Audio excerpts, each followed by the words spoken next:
What's up, everybody? It's Simon from Lake Up. Today we're going to be talking about how to fix your canvas awning bag. Now, my bag is not actually made out of canvas. It looks like canvas, but it's actually kind of a tarp material. It's starting to fray, it's starting to peel, and you can see what I did here. I used a grommet. Now, I had seen this from a camper that I was actually looking at buying. The owner had done this, and I thought it was a really smart idea. Now, when I had looked at repairing, what was happening on the other end there is that the zipper was pulling apart, and that's a really common problem. That's a really common problem with any camper, not just my little, pop-up gal here, but any camper. You just, over time, use, wear and tear, exposure, UV and so on and so forth, and these threads are going to start to fail. They're going to start to pull apart. In fact, you can kind of see it right here.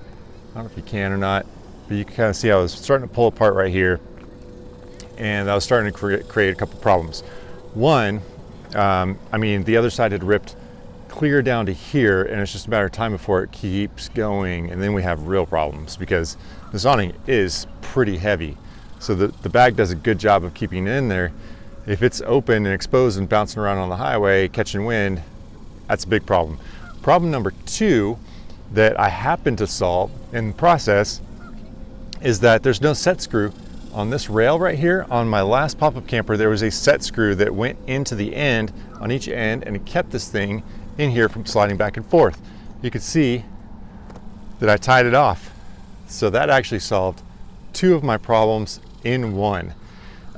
So a lot of the other videos that I saw were suggestions to get an awl, which is basically like a hand needle with a handle. Leather workers use them for like pushing needles through leather. That's a great solution if you have a problem like this right here, where it's not that big. You have maybe an inch and a half, and you need to push a needle through this heavy duty material. Okay.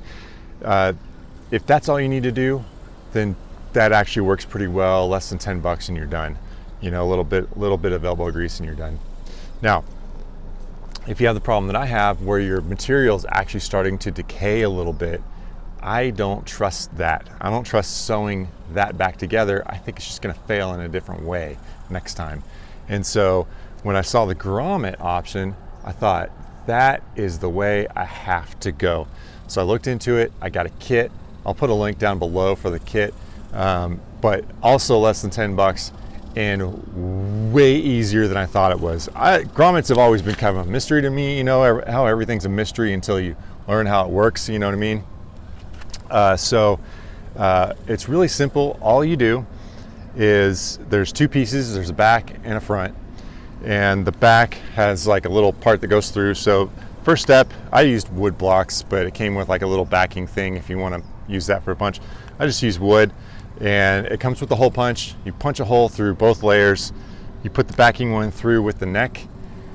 You put the top one on, and then there's an anvil. And the anvil, basically, you hammer them together. I used a sledgehammer, like a 4-pound sledge.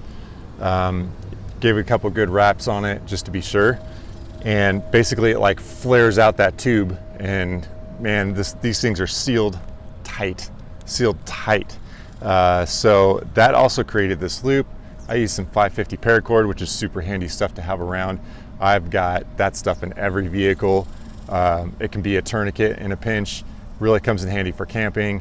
A little short length like this can tie a bunch of fishing rods together, so you're not like juggling all your fishing rods and getting all tangled up and stuff. Paracord's super handy. In fact, you know what? I'll put a link to that down below too. So I just cut me a little length, put it on my little latch here, did the same thing on the other side. Now it holds it tight on the road. I'm so happy. We were always worried about this thing sliding too far. It would slide.